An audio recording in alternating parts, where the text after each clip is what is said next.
Hey guys, what's going on? Brian Martin United here. Doing another news show. Again, sorry if this is absolute shit. I'm not the best at these. But here goes. Oh, and before I get started, please like, share, subscribe, and follow me on X or Twitter, whatever it's called nowadays. I do post on there mostly during the games. Sometimes I get on there and I post, in between games with some news updates or whatever.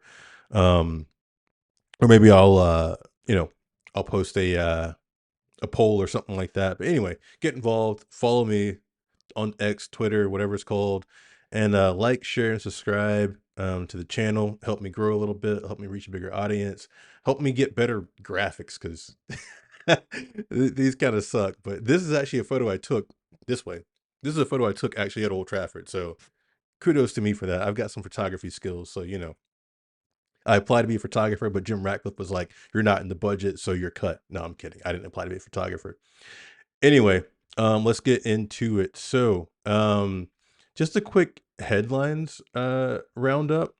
So, the two headlines that really caught my eye were first one about Liam Delap and another one about Andre Onana. So Fabrizio Romano, according to Chelsea News, has stated that it's between United and Chelsea in terms of getting Liam Delap. Now, according to the Manchester Evening News, Delep has already made his choice and wants to go to Chelsea because he feels like they're going to be competing in Europe, whereas United, unless we, win the Europa League, will not be.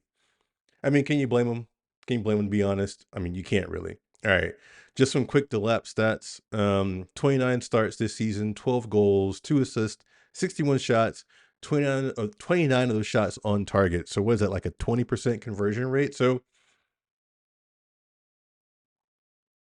not bad. Not bad. What, 1 in 5 shots go in. I guess I'd worry about him getting enough service or enough opportunity to get enough shots in, right? So we'll see. More to come on that. The other big story was Andre Onana. So the Mail Online is saying that Onana is shocked by the wage cut due to not qualifying for the Champions League. That was clearly spelled out in his contract when he signed it.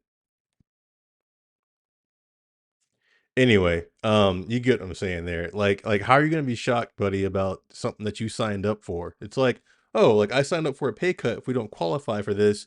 We didn't qualify for it. Wait, I'm getting a pay cut? Like, come on, dude. Anyway, um, a bit weird, I guess. Like, were you not paying attention? Did your agent not tell you? Were you not aware? Anyway, um, supposedly he's angling for a potential Saudi move because he's trying to get the money that he thought he was going to get from United. I guess he wasn't aware of the clause about if you don't qualify, you take a pay cut. Qualify for the Champions League, that is. So I don't know. It's a bit weird. Onana's just kind of weird to me, if I'm being honest. Moving on to players to replace Onana, because we definitely need to. All right, so don't shoot me for this first one, okay? Right. I know people have brought up Aaron Ramsdale before and people have shot it down, but just let me just share some quick stats. They're not stellar, but let me just share them. All right. Uh Andre Onana, he has made 86 saves and allowed 40 goals with 10 clean sheets in 31 starts this season. Aaron Ramsdale has made 103 saves and allowed 57 goals with 2 clean sheets and 24 starts this season. Zion Suzuki, who we looked at before, has made 85 saves, and please note, different league, Serie A at Parma. Zion Suzuki has made 85 saves and allowed 46 goals with 6 clean sheets in 31 starts. So, if you ask me, my pick out of those two would be Suzuki. We looked at him before. We liked him before. Those numbers seem good enough. And I mean, again, it's Parma. I feel like we're a better team and we've got a better defense than Parma. So I feel like his numbers would only look better. Um, I think he's a bit taller than Onana, but not as, I guess, top heavy and stocky as Onana seems to look. Um, so I don't know. I've seen Suzuki play a couple times for Parma. Um, not live. It'd be cool to see him live, but I haven't seen him live. I saw him, on TV, and I saw him for Japan in a couple, I think, qualifiers or something like that. And he looks good. He looks solid. He looks solid. You know, like a steady Eddie kind of keeper. Um, Saves what he should save. You know. So yeah. I would want him to replace Onana in the summer. If we couldn't get him, I don't think Ramsdale's a bad shout. He could at least be a stopgap for until we get something better. But I think he'd be better than Onana. But obviously, to make any of this happen, we got to have some players leave. So right now the numbers are looking like Rashford 40 million pounds, and these are all in pounds, by the way. Um, Anthony 40 million pounds, Onana 30 million pounds, Hoyland 52 million pounds, which seems a bit absurd. I think maybe that extra bit is coming because he's still relatively young. I'd rather see Hoyland go out on loans like a championship side, um, you know, as opposed to just throwing in the towel yet. I know I've said it before. I'm tired of the Hoyland experiment. I shouldn't call it experiment, but I don't like to see Hoyland starting.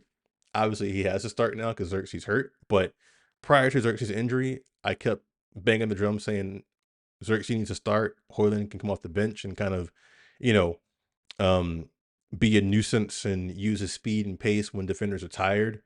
Um, so that was my thought. But ultimately, I think Hoyland needs to go out on loan.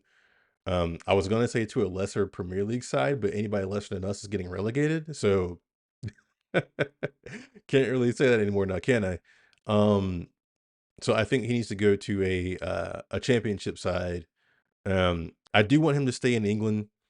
I just want him to kind of stay within like that physicality range and level, if you know what I mean. Um, and just see how he does in like a championship side, whereas maybe a bit more back and forth, a bit more open, maybe a bit more his style, and just see how he does. See if he kind of finds a rhythm, finds a bit more of a goal scoring touch. Um, and then I'd bring him back after that season on loan in the summer. Let him integrate with the squad, reintegrate with the squad. And when I say summer, I mean summer of 2026. So I send him out on loan this summer, 2025, for the whole season. See how he does. Bring him back in 2026 summer. Let him reintegrate with the team, and then see how it goes. If he's stinking it up, sell him. If not, you know, either put him on the bench or even let him start if he's progressed enough. Um, but Hoyland just needs to learn from a top striker. Um, so we definitely need to sell these players to get that. Going back to my list, I think Garnacho is a potential sale. I think he would be pure profit if I'm not mistaken. That would help us with some of the FFP, and all those other financial regulation bills that we have mounting right now. The papers are saying 38.7 million for Garnacho. I think that's I think he should be in the 40s with Rashford and Antony. I think he offers a lot.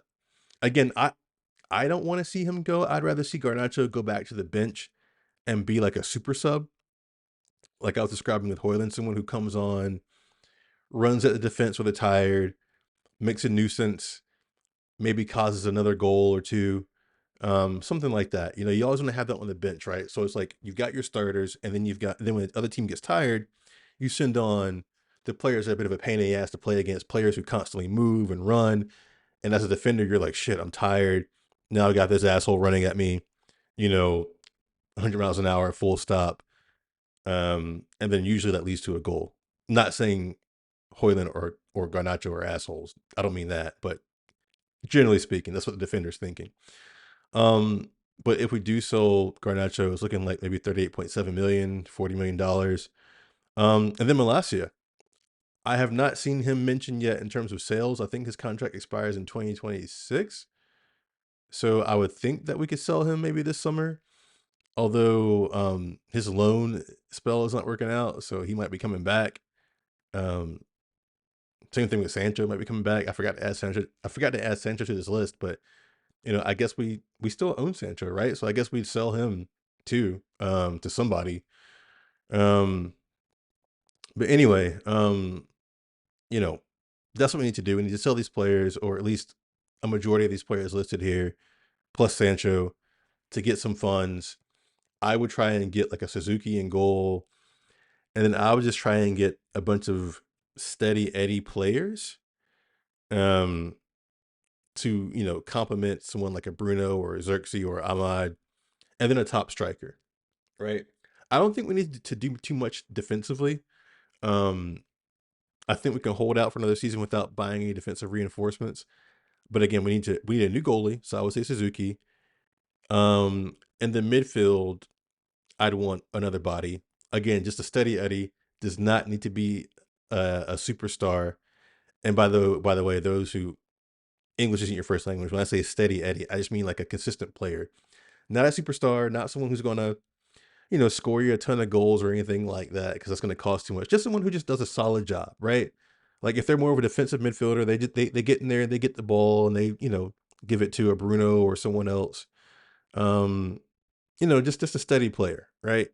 So I think we need that in a few positions, as well as on the wings. Um, and I think we need a top striker, right, to convert whatever Bruno or Ahmad or even Xerxes puts his way. I'd still like to see Xerxes kind of in that 10 role, actually. Like, honestly, call me crazy. I would love to see Xerxes and Ahmad in those 10 roles. And then whoever out in the wings. I know that sometimes Ahmad plays out in the wings as well, kind of like a wing back. But I would love to see Xerxes and Ahmad really find a rhythm in those 10 roles.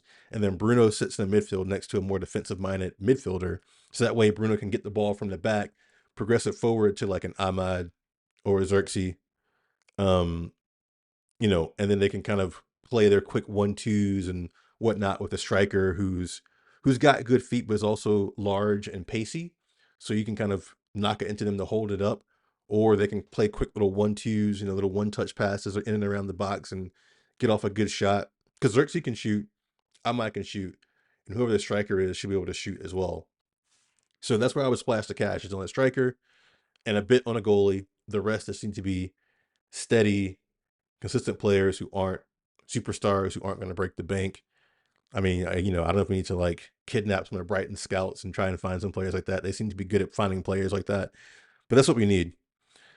Um, anyway, those are my thoughts. That was a quick news roundup, from just the headlines that kind of caught my eye. There's other headlines out there, but I was just like, man, I don't need to talk about those. Um, let's see. Today is Tuesday, so I will probably do a match preview probably tomorrow, for a huge, huge game against Lyon. Um, Again, if we have to win that. If we don't win that, then the season really is officially done. I mean, I've noticed it before in my previous streams. The Premier League season's done. That's shot. So we got to put all our eggs in this Europa League basket. Um, so we got to win Thursday. So I'll do a match preview for that. My predicted 11, what I'd like to see us do, um, and just a hope, a prayer, whatever you want to call it, for a victory. So yeah, I will see you on the next one, but please, please, please do like, share, subscribe, leave me a comment. What do you think? Again, I'm a small channel, so if you leave a comment, I'll respond. I'll shout you out, during a video. We can chat, during a live stream. Just come get involved, I just want to be a streamer that just gets to say what he thinks. I don't sell my soul. I don't want to sell my soul to any sponsor or anybody like that. I want it to be like a true united community. Um, so yeah, please get involved. Please make your voice heard. Um, and yeah, I will see you on my match preview that I'm most likely going to release tomorrow. So see you on that one.